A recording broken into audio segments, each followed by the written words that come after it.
Lucas capítulo, ¿qué, muchachos? 23. Bueno, por lo menos ya cogieron el capítulo, eso es bueno. Lucas capítulo 23, versículo ¿qué? Versículo 30.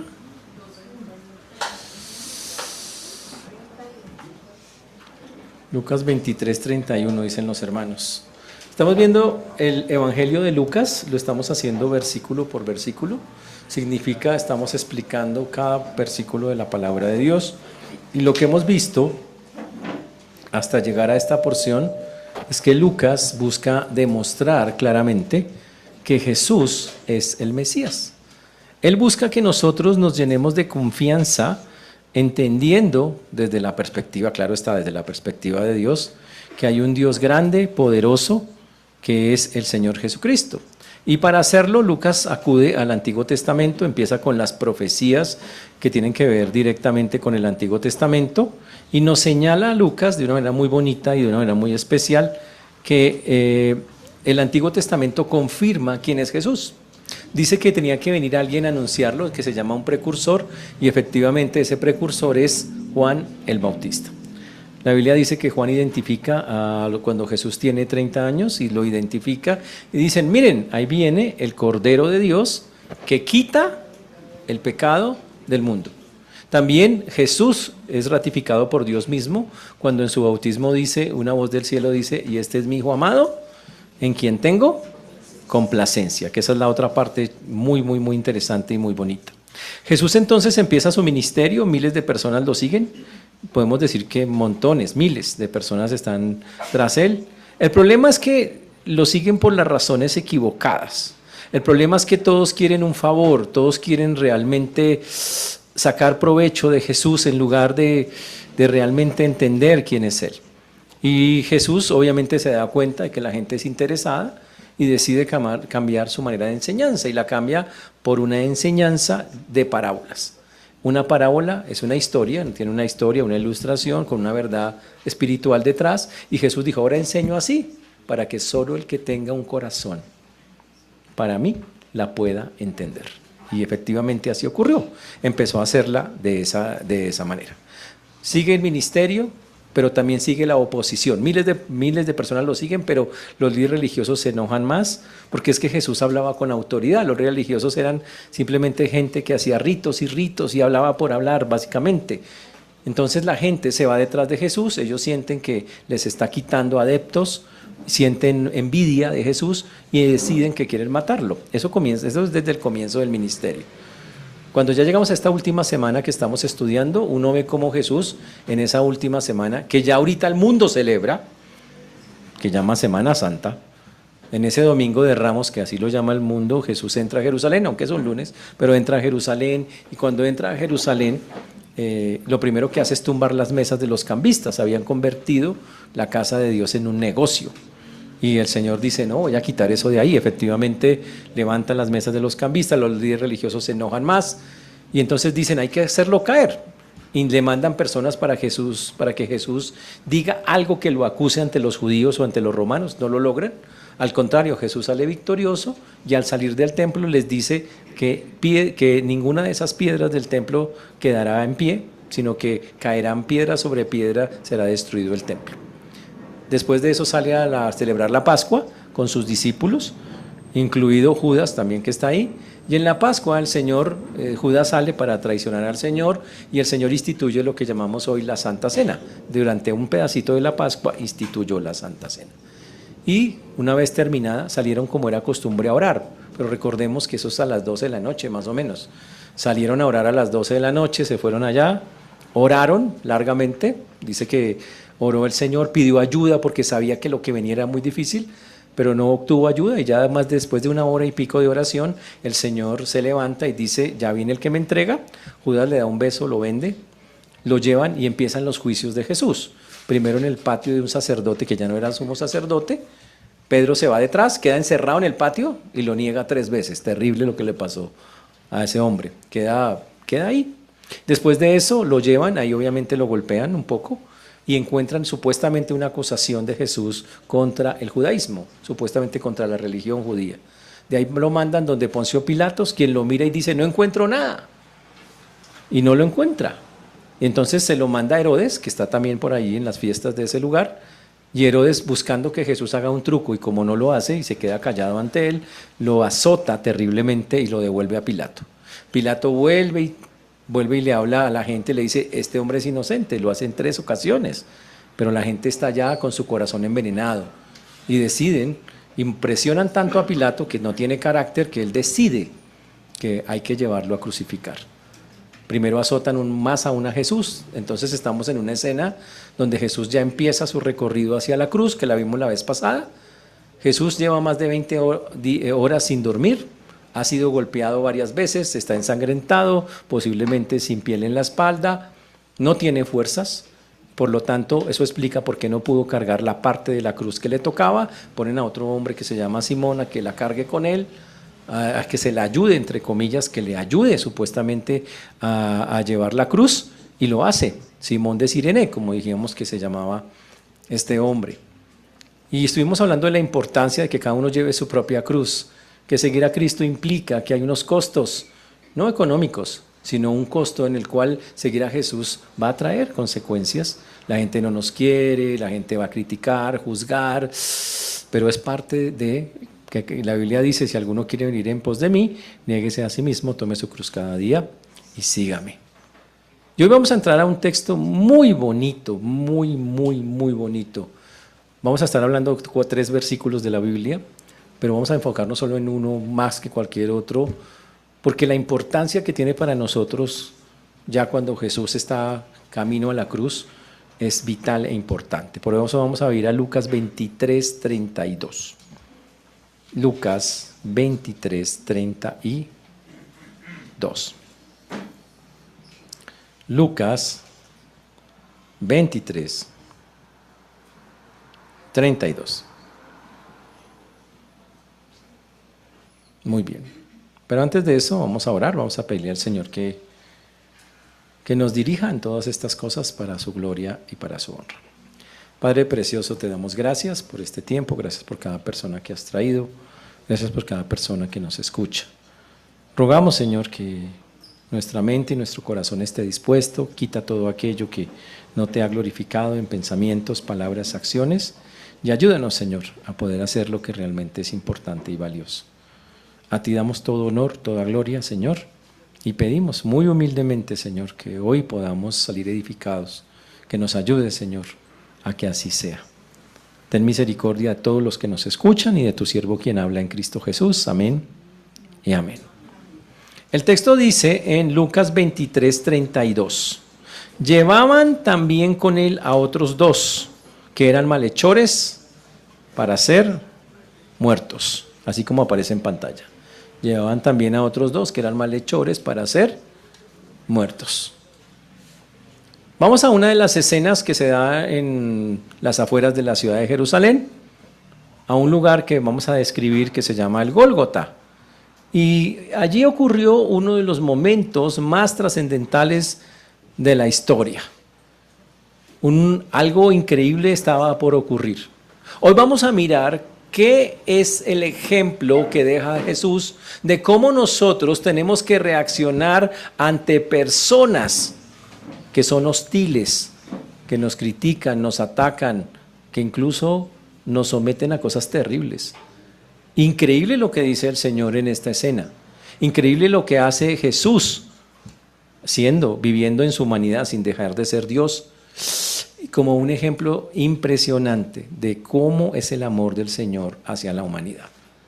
Para eso recordemos que Pilato ha decretado, Jesús empieza su camino, 650 metros, 700 metros en su vida hacia el lugar de la crucifixión. Montones de gente a los lados, mujeres llorando, y el Señor le dice, más bien tengan compasión de ustedes, porque lo que viene para esta ciudad, precisamente por estar matando al Mesías, es terrible, pero ellos no entienden. Y Jesús sigue su camino, y estamos llegando aquí a este punto crucial de la historia.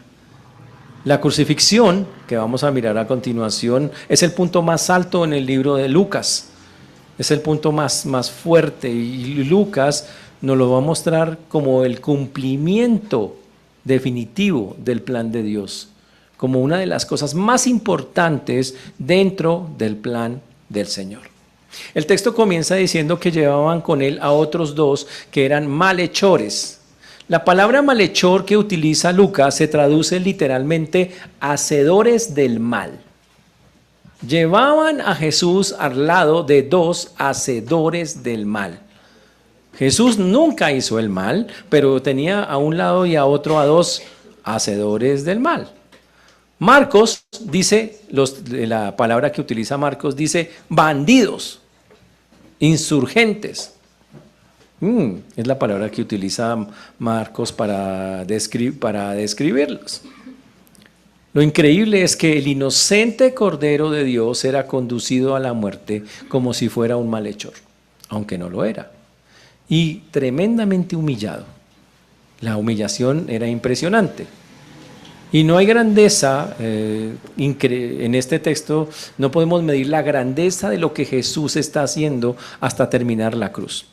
El que no conoció pecado, dice la Biblia, se hizo pecado por nosotros. El que no conoció pecado sería tratado como pecador para que nosotros seamos hechos justicia de Dios en él. Eso se llama 2 Corintios 5:21. El que no conoció pecado se hizo pecado para que nosotros pudiéramos ser justos delante de Dios. Lo que está pasando y va a ocurrir en este texto es que estamos viendo el cumplimiento perfecto de la profecía de Isaías, capítulo 53, 12, su parte final. Isaías 53, 12, al final del texto, dice, y fue contado con los pecadores. Y fue contado con los pecadores. Ahora, increíble el paralelismo, una persona inocente colocado entre dos malhechores. La inocencia de Jesús declarada incluso por Pilato, porque lo declaró inocente, y la culpabilidad de aquellos con quienes va a ser ejecutado. Es un contraste impresionante. La multitud está mirando, están las personas que están a los lados, están los soldados romanos, están en lo que la tradición llama la Vía Dolorosa. Supuestamente la famosa Vía Dolorosa, que dicen que es por donde caminó el Señor, no sabemos con exactitud si es así. Y obviamente a raíz de eso han salido cantidad de historias que no necesariamente son reales. Es más, le han puesto nombres a los dos ladrones, les tienen nombres a las dos, así como a los tres reyes magos, Gaspar, Melchor, Gasparines, también ya le pusieron nombres. Esto es pura mito, eso son cosas que la gente hace porque eso no existe en la Biblia, no tiene esos nombres. Lo mismo hicieron con estos dos hombres que estaban al lado del Señor, también le pusieron dos nombres a ellos. Y el texto nos dice que Mateo, como lo describe, que crucificaron con él, o sea a Jesús, a dos ladrones, uno a la derecha y otro a la izquierda.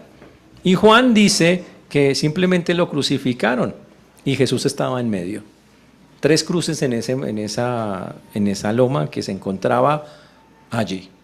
Ahora, en el versículo número 33 encontramos qué pasó y cómo llegaron a ese lugar. Versículo número 33. Lucas 23, 33. Y cuando llegaron al lugar llamado La Calavera, le crucificaron allí y a los malhechores, uno a la derecha y otro a la izquierda. La crucifixión, por cultura judía, tenía que hacerse fuera de la ciudad, no podía hacerse dentro de la ciudad de Jerusalén, pero tenía que ser cerca. Y dice acá que el lugar que identificaron, donde crucificaron al Señor, se llamaba el lugar de la calavera o cráneo, por la forma que aparentemente ese sitio tiene. Usted puede hoy, ese sitio se puede ubicar, hoy cuando usted va a Jerusalén, no ha ido a Jerusalén últimamente, le dicen, vamos a llevarlo al lugar donde crucificaron a Jesús, y lo llevan a dos partes, porque resulta que no saben exactamente en cuál de las dos fue. Hace muchos años la iglesia católica decidió montar una iglesia donde ellos pensaron que había pasado, pero la mayoría piensa que está en otro lugar que tiene toda la descripción de la Biblia. La iglesia se llama la Iglesia del Santo Sepulcro, que la hizo Constantino y fue un antiguo templo pagano que antes era consagrado a Venus y ahora dice que supuestamente en ese lugar fue donde crucificaron al Señor. Pero ahora el lugar donde normalmente la gente acepta que fue crucificado Jesús se llama el Calvario de Gordon o la tumba del jardín. Está a 200 metros afuera de Jerusalén, al ladito de la puerta de Damasco. Y lo increíble es que cuando usted mira esa montaña, tiene forma de calavera, parece un cráneo con dos huecos acá y con una nariz que le han sacado literalmente esa parte, como fuera una calavera. Y muchos piensan, ahí es el lugar. La Biblia solamente nos dice que era en las afueras de la ciudad, nos dice que era por ese camino, y Juan menciona que cerca había una tumba, por eso se llama la tumba, también le dicen a ese lugar, que se llama la tumba del jardín. Lo interesante es que allí dice que le crucificaron. Lucas va derecho, otros evangelios describen más la crucifixión y quiero narrarles con tristeza lo que realmente significó lo que le pasó a Jesús en detalle, pedazo por pedazo de lo que ocurrió para que lo crucificaran. Primero lo prepararon para la cruz. ¿Cómo se preparaba para la cruz?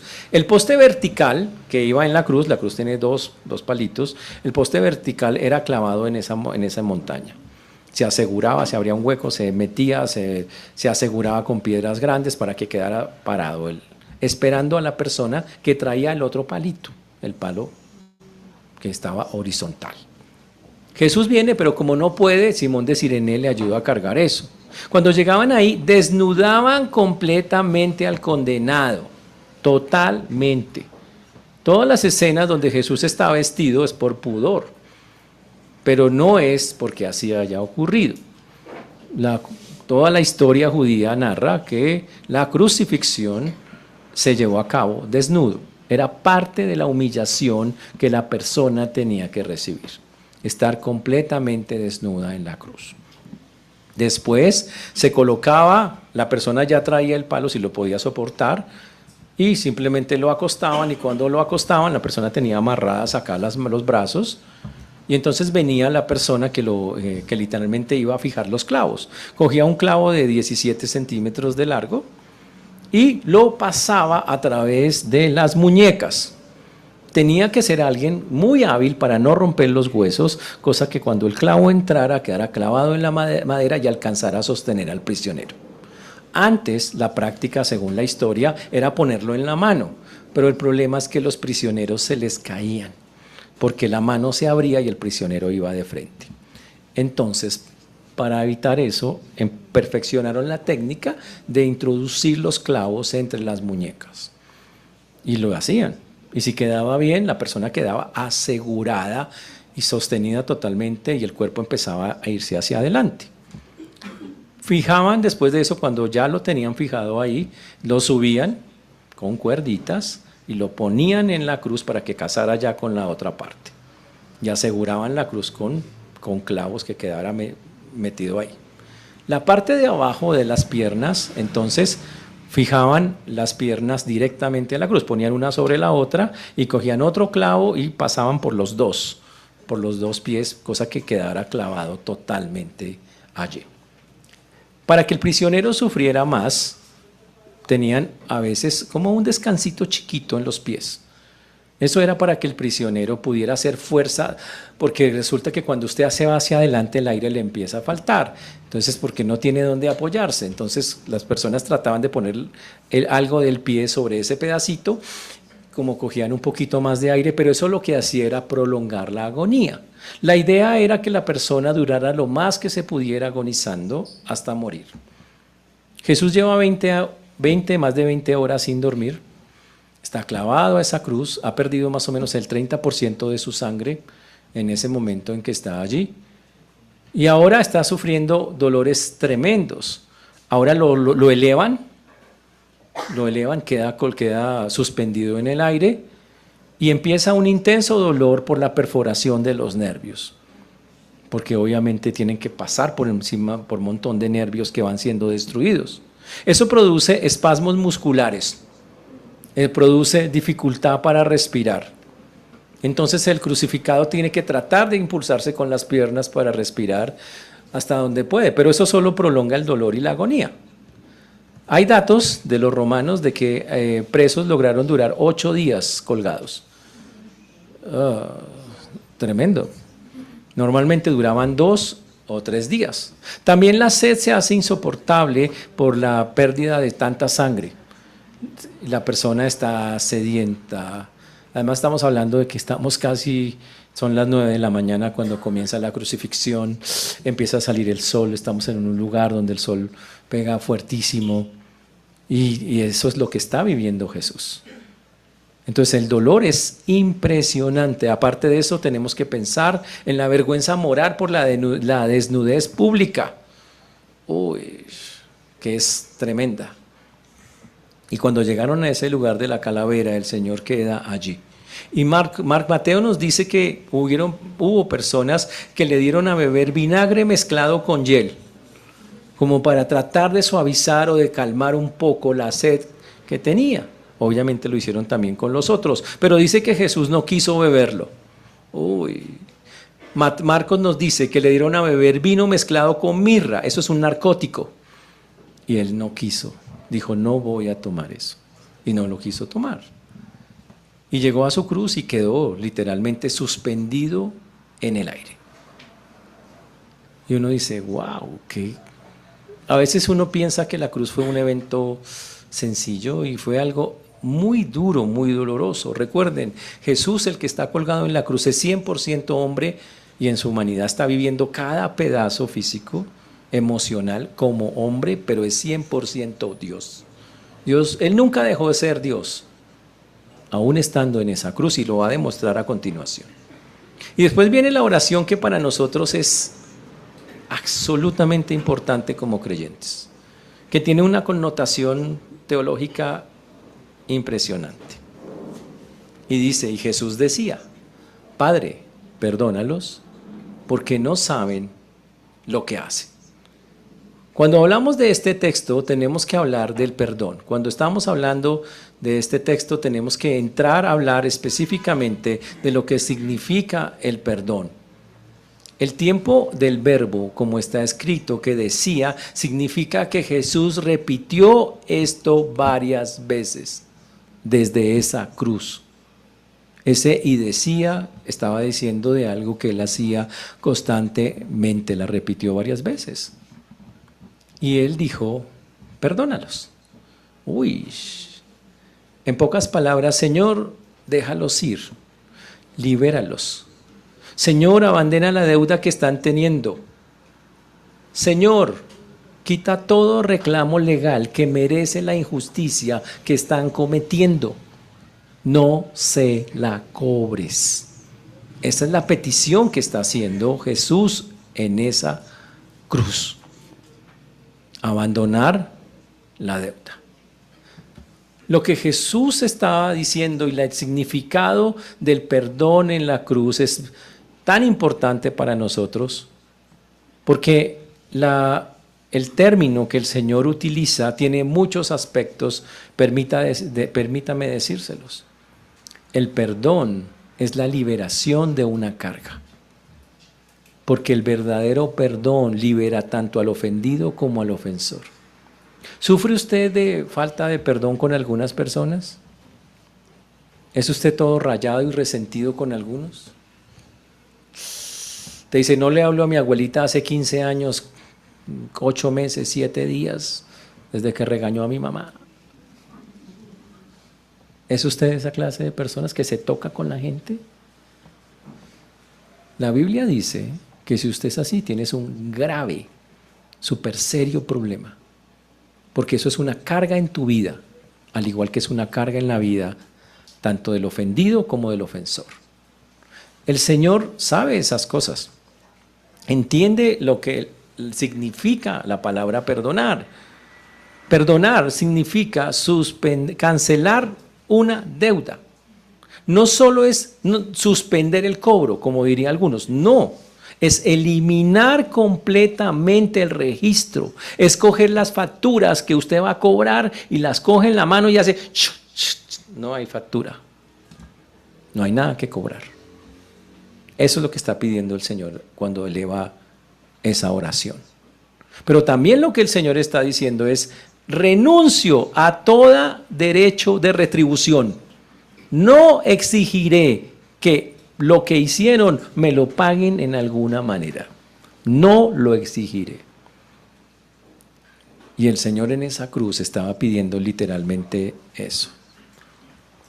En pocas palabras, el perdón de la cruz es jurídico. Él dice, legalmente, Señor, no quiero que les hagas ninguna acusación. Señor, pido la cancelación del castigo que merecen, porque lo merecen. Pido la eliminación legal y exigible de que los condenes por esto que están haciendo. Uno dice, ¿eso es lo que está pidiendo? Sí, eso está pidiendo. Lo increíble del perdón de Jesús es que rompe todas las reglas conocidas sobre el perdón en las culturas romana y judía. El perdón tanto en la cultura judía como en la romana jamás fue así. Jesús rompe el molde en el peor momento de su vida, por decirlo así, en un momento dramático, difícil. El Señor hace algo y dice algo con unas connotaciones muy fuertes. Y aquí está una de las cosas más interesantes. ¿Quién inició el perdón en esa escena? ¿Los que estaban pegándole? ¿Los que lo azotaban? ¿Los que lo crucificaban? No, la iniciativa del perdón fue una iniciativa divina. Uy. Y aquí viene una de las cosas más bravas de todo esto. Señores, el proceso de perdón llegó antes de cualquier señal de arrepentimiento de las personas. Ellos no se han arrepentido y el Señor ya los perdonó. ¿Usted puede hacer eso? El perdón humano, el de normalmente que está en este mundo, la gente dice, usted se lo tiene que ganar. Usted se lo merece, usted no se lo merece. Ese es el perdón humano. El perdón bíblico no tiene que ver absolutamente nada con eso. El perdón divino, gracias hermano, precede al perdón humano, al arrepentimiento humano. Este perdón es tan bonito que el Señor lo otorga antes que la persona reconozca que ha pecado. Y eso es increíble. ¿Cómo así? ¿Antes de que peque? Sí, antes de que peque. Vamos a hacer un ejercicio acá en la práctica. ¿Puede usted pensar en este momento en personas que nunca le han pedido perdón y que fueron crueles, difíciles, malos con usted? ¿Podría usted perdonarlos antes de que así ellos aún no hayan expresado el más mínimo viso de arrepentimiento? ¿Podrías tú hacerlo?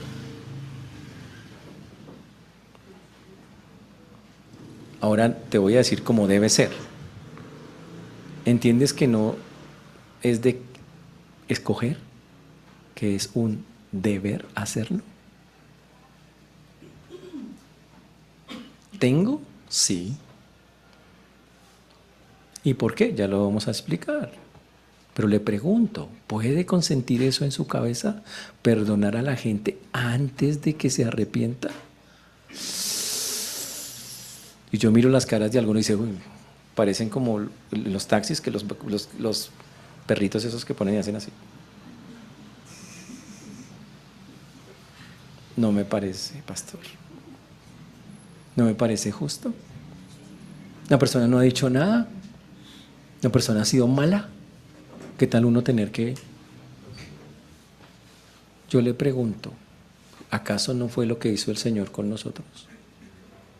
Antes de que que nosotros le hubiéramos pedido perdón, ¿ya no nos había perdonado? Antes de que usted abriera su boca, ¿ya no nos había extendido su perdón? ¿No hizo eso? Entonces Él no está pidiendo nada que no haya hecho el año antes.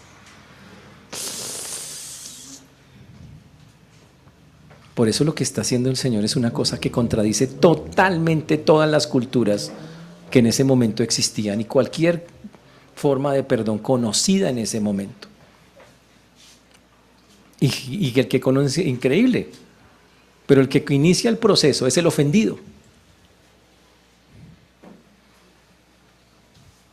Y dice, yo perdono antes de que me vengan a pedir perdón. Dios no perdona porque nosotros nos hayamos arrepentido. Nos arrepentimos porque Dios ya extendió su perdón a nosotros. Esa es la razón. Y si usted ha entendido bien el asunto, una de las razones por las cuales yo tengo que pedir perdón es porque Él ya, como dice la Biblia, nosotros no lo buscamos a Él, Él nos buscó a nosotros. Nosotros le amamos a Él porque Él nos amó primero. Y nosotros perdonamos porque Él ya nos perdonó. Siempre va Él primero, Él tiene la iniciativa, por amor hace eso. ¿Quién haría eso? Y la Biblia dice que ahora el pueblo de Dios es el que tiene que llevarlo a cabo. O sea, usted y yo. Si somos del pueblo de Dios. Jesús comienza diciendo Padre. La relación padre-hijo nunca se rompió. Estamos en la cruz y Jesús sigue dependiendo del Padre. Muchas personas cuando están desesperadas no buscan a Dios. Corren, se desesperan y no buscan a Dios. No entienden que Él es el único camino, no entienden que no hay otra manera de descansar. Pero que Jesús hace algo tan impresionante como eso nos desconcierta y nos lleva a una pregunta: ¿cómo puede Dios perdonar sin comprometer su justicia? ¿Cómo puede Dios realmente ser justo y dejar que el pecador ese horrible no pague sin dejar de ser justo? Y esta escena es fantástica en ese sentido. Porque Jesús encontró la fórmula. Está en la cruz. La justicia de Dios dice: necesito que usted, por ser pecador, pague lo que debe. Y la paga del pecado es muerte. Eso exige la justicia divina. Y la Biblia dice: por cuanto todos pecaron y están destituidos de la gloria de Dios. Significa todos somos, y por lo tanto todos somos deudores del Señor. Pero Dios dice, y lo estamos viendo en este texto, ¿cómo hacemos para que la justicia de Dios perdone sin comprometer su justicia? Fácil.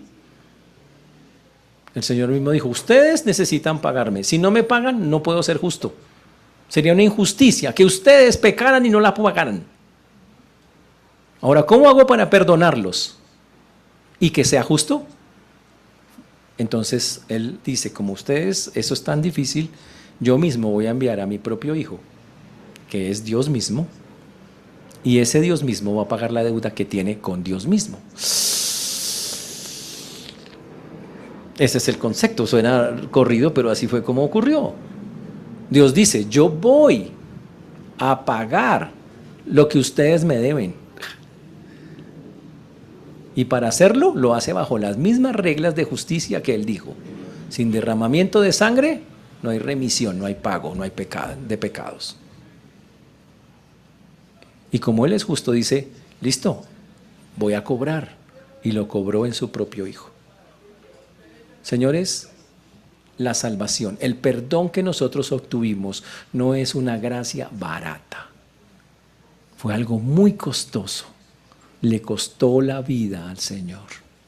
Le costó su sangre, su cuerpo, por nosotros, que no lo merecíamos nunca. Por eso muchos dicen: en la cruz la misericordia y la justicia de Dios se encuentran. Dios no perdona ignorando el pecado. ¿Sabe qué hizo Dios? Dios no es que ignore el pecado. Simplemente Dios mismo dijo: yo lo absorbo, yo mismo lo tomo, lo coloco en mí y lo pago. Y lo hizo. Increíble eso. Y por eso el perdón es costoso, precisamente porque es lo justo que tenía que pasar. Yo quiero preguntarle: ¿usted qué haría por una persona ¿Cuál debería ser la reacción de nosotros sabiendo que usted era el que tenía que pagar ese precio? ¿Cuál debería ser su actitud ante aquel que en lugar suyo tomó su lugar y dijo: yo voy a pasar, lo que usted tiene que pasar yo lo paso, lo que usted tiene que vivir yo lo vivo, lo que usted tiene que pagar yo lo pago? ¿Cuál es su reacción? Y lo que debería pasar es que debería ser una vida llena de agradecimiento. Lo que debería pasar es que yo debería decir: ¿qué puedo hacer? Es una cosa impresionante. ¿Qué puedo hacer por el Señor? Pero muchos no están viendo el sacrificio del Señor como la Biblia lo dice. Muchos piensan que lo que hizo Jesús fue cualquier cosa. Y eso no es, señores. Yo quiero preguntarle, ¿qué hizo? ¿Qué ha hecho? ¿Qué hizo más bien? ¿O qué ha hecho? Sí, está bien. Por el Señor que pagó todo por usted. ¿Cuál ha sido lo que usted, como agradecimiento o como respuesta a eso que el Señor hizo, ha estado haciendo? Y quiero decirle, ¿qué quiere Dios? Porque esa es la parte más interesante. ¿Sabe qué quiere Dios? A usted. Completo. ¿Creen que la forma de agradecerle a Dios es venir un domingo y sentarse en la iglesia? ¿O venir los 52 domingos del año? ¿O conectarse los 52 miércoles del año? ¿Esa es la forma de agradecerle a Dios? No. Es entregando la vida, como dice la Biblia: si alguno quiere venir en pos de mí, niéguese a sí mismo, tome su cruz cada día, porque todo el que quiera salvar su vida, el que quiera seguir sus propios caminos, la perderá. Pero el que pierda su vida por causa de mí, éste la salvará. Eso es lo que el Señor está diciendo. Pero la pregunta es, ¿eso es vivo en su vida? Usted puede decir que usted ha entendido lo que significa la cruz y tiene un tremendo agradecimiento en su corazón, y que por ese agradecimiento usted hoy está aprendido y haciendo cosas por Dios. Y si eso no está pasando, quiero preguntarle, ¿entiendes lo que estamos hablando? El apóstol Pablo lo entendió perfectamente. Pablo tiene una frase famosa: el amor de Cristo me constriñe. La palabra significa: el amor de Cristo me acelera. Pablo no sabía cómo pagarle al Señor, porque todos los días él se levantaba y decía: todo lo que he recibido de Dios, todo lo que el Señor hizo por mí, todo su sacrificio, ¿yo cómo le pago? Y él se aceleraba. Y por eso hizo lo que hizo y se fue para todos los lugares donde Dios lo llamó y le sirvió. Porque él entendió lo que había pasado en su vida, entendió el significado de las cosas que habían ocurrido. Y yo me pregunto si usted no se está moviendo porque no lo ha entendido. Porque eso es lo que está diciendo literalmente ahí el Señor.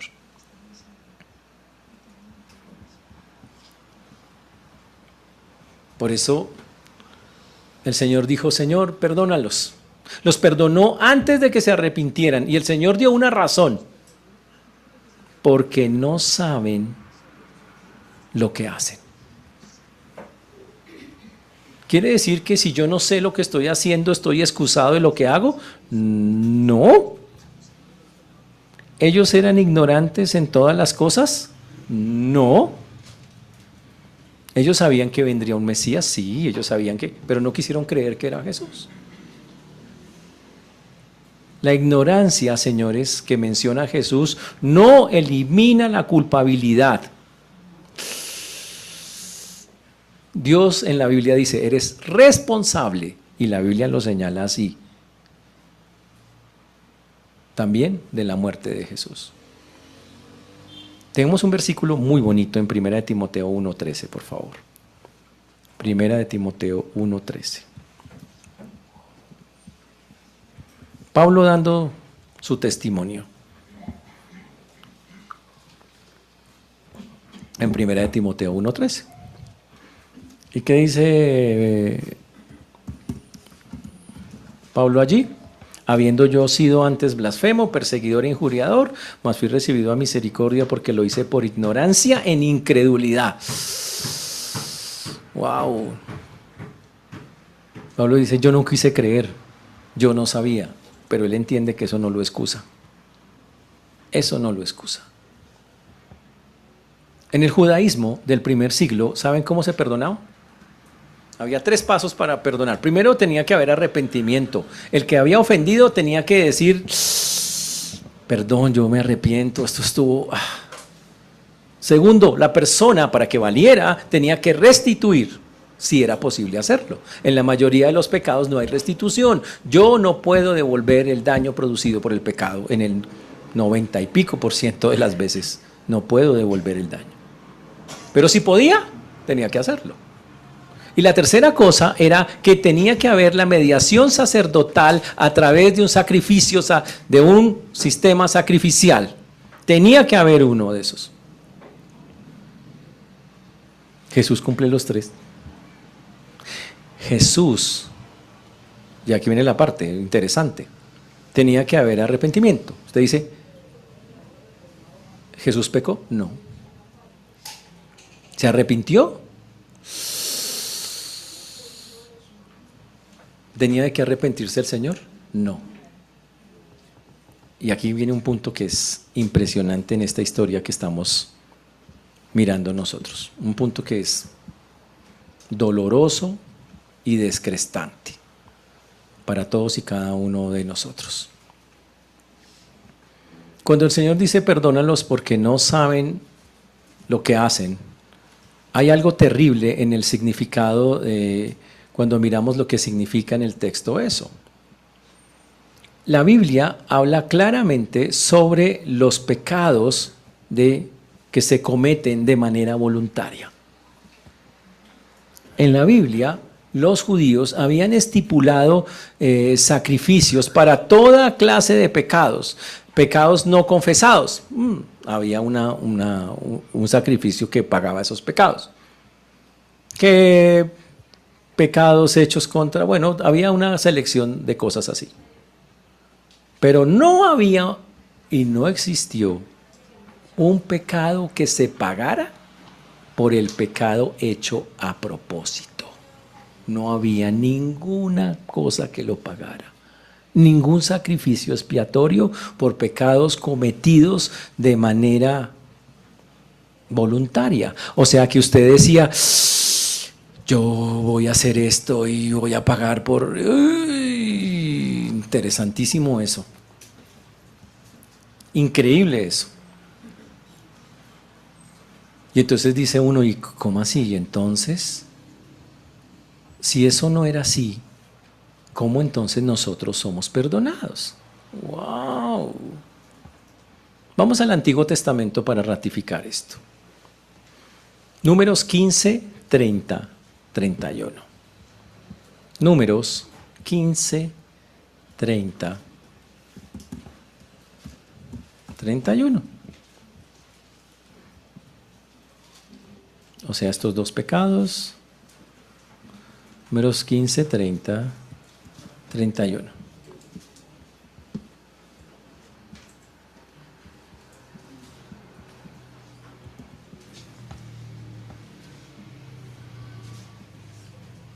¿Ya están ahí? Números 15, 30, 31. Habla del pecado que se comete de manera voluntaria. Mire lo que dice la Biblia. 15, 30, 31. Mas la persona que hiciere algo con soberbia. Hablamos de alguien que dice, pues sabe que de todas maneras lo voy a hacer y qué. Yo sé que está mal y qué, y qué. No me interesa. Así como el natural como el extranjero, o sea, judío o no judío, o sea que ahí entramos todos. Ultraja a Jehová. En el Antiguo Testamento esa persona era cortada de en medio de su pueblo, o sea, lo apedreaban. Por cuanto tuvo en poco la palabra de Jehová y menospreció su mandamiento, enteramente será cortada esa persona, su iniquidad caerá sobre ella. Uy.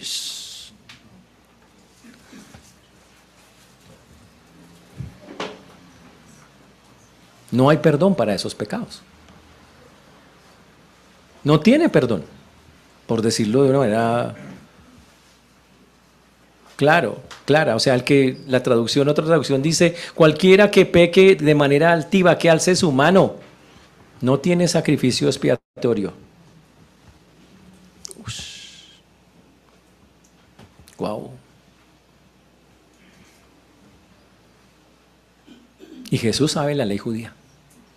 Jesús sabe que las personas, el pecado voluntario, y ahora viene un momento para molestar la conciencia de nosotros, hemos pecado sabiendo que lo que estamos haciendo está mal. ¿Ha cometido faltas usted sabiendo que eso no se hace? Teniendo clara que esas cosas no debo hacerlas. ¿Ha pensado cosas que sabe que no tiene que pensar? ¿Ha hablado cosas que sabe que no tiene que hablar? ¿Ha actuado de maneras que no sabe que no debe actuar?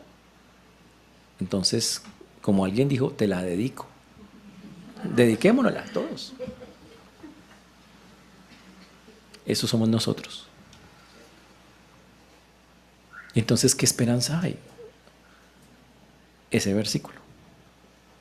Jesús cambia el paradigma, la esencia de eso que estaba ahí. Lo cambia.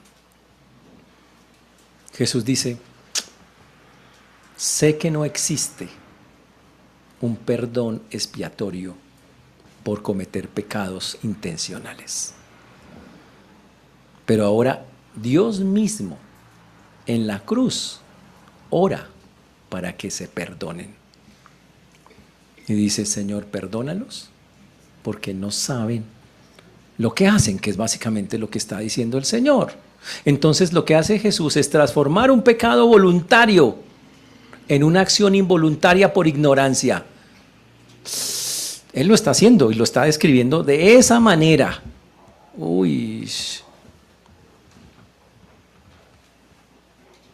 Y eso es tremendo.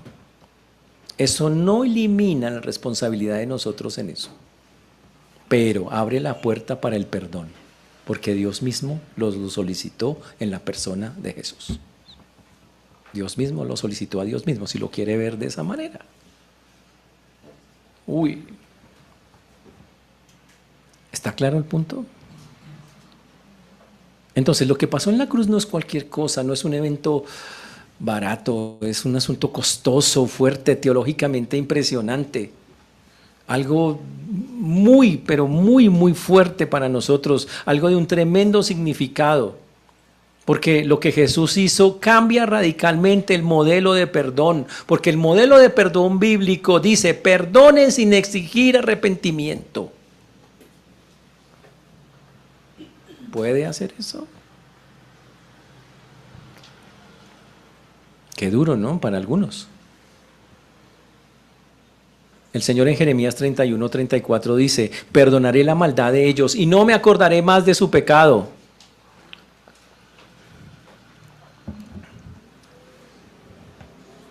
Y habla de que antes de que el pueblo le pida perdón, Dios ya lo ha perdonado. Increíble eso. Sin embargo, hay una cosa. La cultura judía del perdón no perdonaba a los enemigos. La de Jesús sí. Dice que ore por ellos, que los bendiga. Totalmente contrario. Ahora hablemos del perdón romano. ¿Sabe cómo perdonaban los romanos? No se llamaba perdón, se llamaba clemencia. Bueno, se llama una señora también que conozco, pero bueno, clemencia. Pero en la cultura romana, clemencia era una virtud solamente para emperadores o para personas con altos cargos. Solo se daba cuando ganábamos una batalla. Los romanos ganaban una batalla, venían los prisioneros y solicitaban clemencia. Y el tipo miraba la cara y según el genio que tuviera, lo perdonó. Ese era el perdón romano. No había nada. En la justicia romana, el que lo hace, lo paga. Punto. Entonces, increíble. Jesús no siguió el modelo romano, No siguió el modelo judío, lanzó un nuevo modelo. Vamos a perdonar antes de que la gente se arrepienta. Y así es como tiene que ser. Usted dice, ¿y yo qué tengo que ver ahí? Todo. Cuando el Señor dice perdónalos porque no saben lo que hacen, la oración ¿a quién se aplica? Le voy a decir a quién se aplica. Primero, a los soldados romanos que estaban ahí recibiendo órdenes sin comprender el significado tremendo de sus acciones. Ellos no sabían a quién estaban matando. Y el Señor, aunque ellos no se arrepentirse, dice perdónalos. Ellos no saben lo que están haciendo. Implica a las autoridades judías. Porque quienes incitaron al pueblo para llevar eso hasta ese lugar fueron las autoridades judías y actuaban con un celo religioso mal encaminado. Ellos actuaban diciendo es que vamos a defender la fe, y creyeron que al matar a Jesús defendían la fe. Y el Señor dice, aunque lo hicieron mal, Señor, perdónalos porque no saben lo que hacen. Por su falta de entendimiento. Pero también el Señor estaba pidiendo perdón por nosotros, porque representa a todos. En esa cruz estaban todos los involucrados. La humanidad estaba representada en el Calvario. Los soldados eran romanos, eran gentiles. Los judíos los acusadores, y todos eran pecadores. Y el Señor dice que Él lo hizo. Nos perdonó a todos. ¿Sabe por qué pasa eso? Por un pecado que aquí se describe como ignorancia. El Señor dijo, ¿saben qué? Para poder perdonarlos, como no hay sacrificio expiatorio por eso, ese pecado que cometieron ustedes lo vamos a llamar ignorancia. Increíble. Y lo hizo. ¿Saben qué es Hay varias clases de ignorancia que cometieron las personas y las siguen cometiendo hasta el sol de hoy.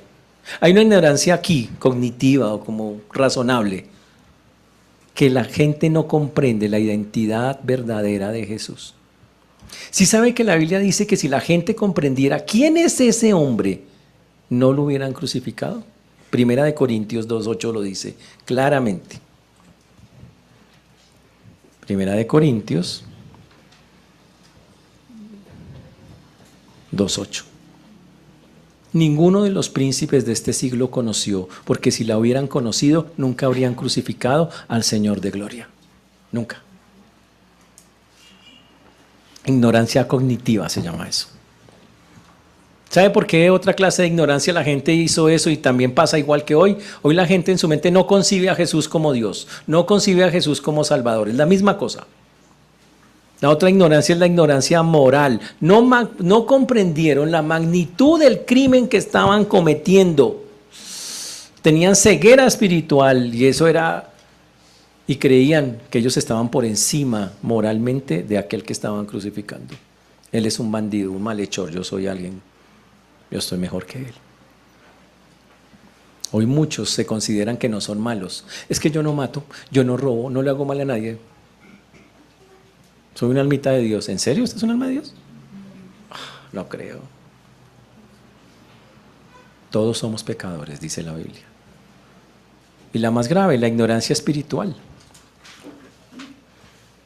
La gente no podía entender espiritualmente lo que es la dimensión de lo que estaba ocurriendo, de este hecho tan trascendental. ¿Sabe cómo describe la vida de una persona sin Cristo en Efesios 4:18? ¿Sabe cómo es una persona antes de conocer al Señor? En Efesios 4:18 dice que las personas así son ajenos de la vida de Dios por la ignorancia que en ellos hay, por la dureza de su corazón. Hoy estamos ante una generación dura de corazón que no quiere doblegarse ante el Señor, que creen que no lo necesitan, que no han entendido quién es Jesús y que creen que pueden seguir viviendo como viven sin consecuencias, y resulta que Dios dice, lo siento, soy un Dios justo. Yo ya morí por usted, pero si usted no me busca a mí, lo que yo hice en la cruz no vale para usted. Lo que se hizo en la cruz tiene validez para aquellos que pueden entregar su vida. Para aquellos que reconocen, sí, yo tengo que cambiar, hay cosas feas en mi vida, yo tengo que yo tengo que sacar eso. Y yo le pregunto, ¿ya entregó su vida al Señor? ¿Por qué le da tanto miedo?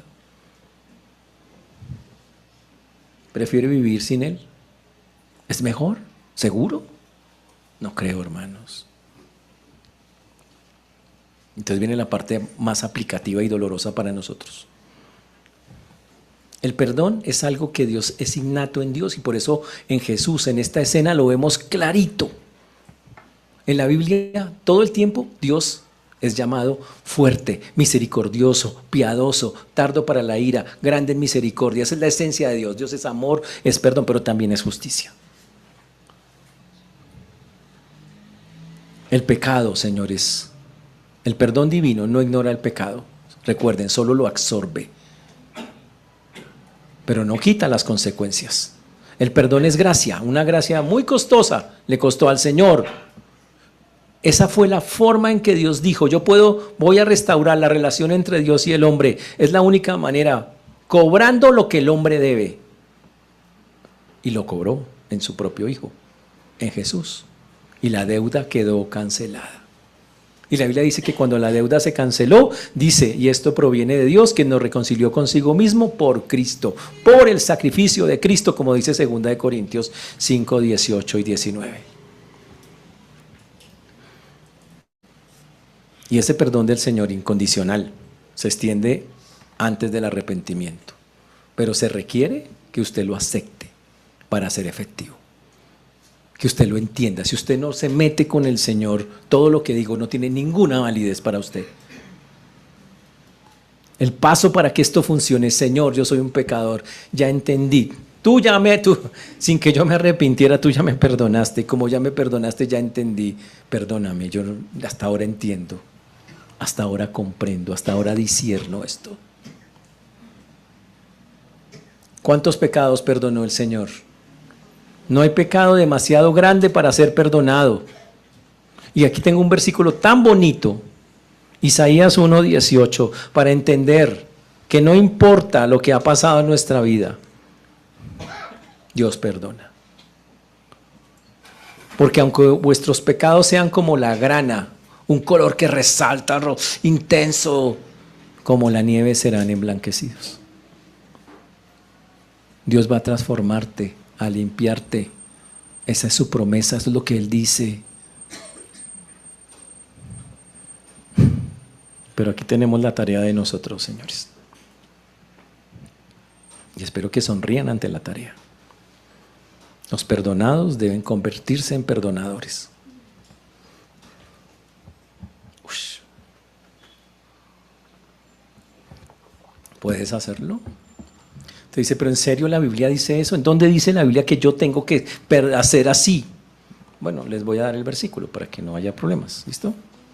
Efesios 4:32.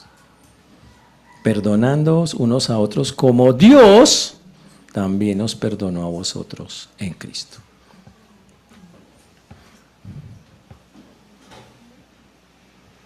¿Pueden pensar en alguien a quien tienen que perdonar? Bueno, pueden hacer una lista, pues, está bien, es válido que lo hagan si es necesario. Pero la pregunta es, ¿entiendes que no es una opción? ¿Entiendes que no puedes pedir nada a cambio? ¿Entiendes que tiene que ser a la manera como Dios lo hizo? ¿Entiendes que sin importar si esas personas un día vienen o no vienen a nosotros a pedirnos perdón, ya las tengo que perdonar? ¿Entendemos eso? ¿Por qué tengo que hacer eso? Para que descanse su alma, para que deje de estar cargado esperando. Es que tengo... Ya, suelte eso, suelte, quite eso de su corazón, no más de eso. Señores, el cristiano tiene que tener la práctica del perdón. Jesús nos lo enseñó. ¿Y sabe cuándo lo enseñó en este texto? En el momento de máxima vulnerabilidad. Increíble, cuando Jesús lleva 20 y pico horas sin dormir, desangrado, sediento, sufriendo tremendamente y cuando es más vulnerable ejerce autoridad y dice perdónalos, y eso es un hecho. Y lo que parece una derrota humillante, la verdad es un triunfo supremo. Pero mientras su cuerpo está clavado a esa cruz, su espíritu demuestra libertad suprema. Tiene libertad y nos da libertad a nosotros. La oración de Jesús es espectacular. Él dice: renuncio al derecho legítimo de un juicio. Asumo voluntariamente el dolor del mal que me están dando y ofrezco reconciliación desde la posición de víctima. Aunque soy víctima, yo ofrezco reconciliación.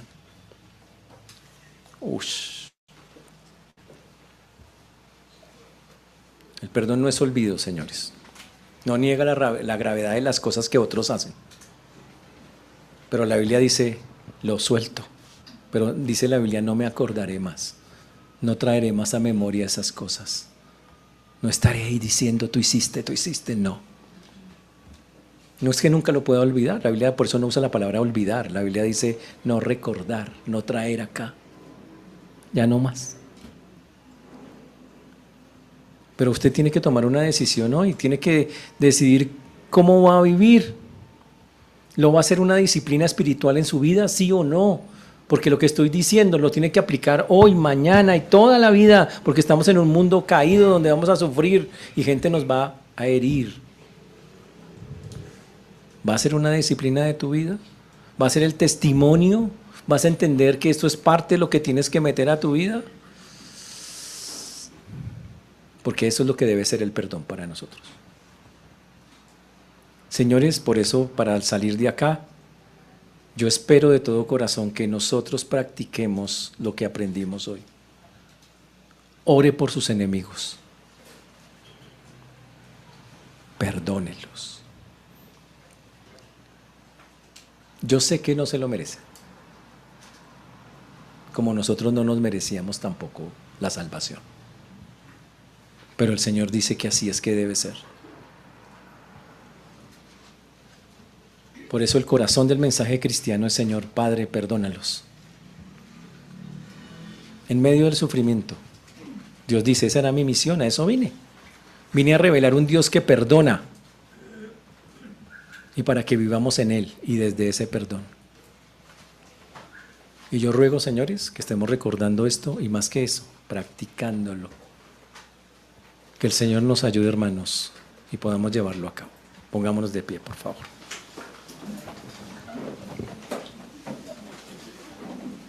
Señor Dios, te damos gracias por esta mañana, por este tiempo. Te damos gracias porque solo tú y nadie más que tú, Señor, es quien hace y quien obra.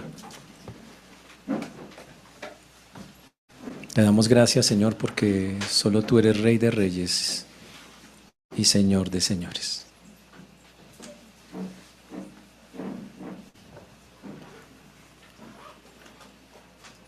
Gracias por el perdón que nos da, Señor,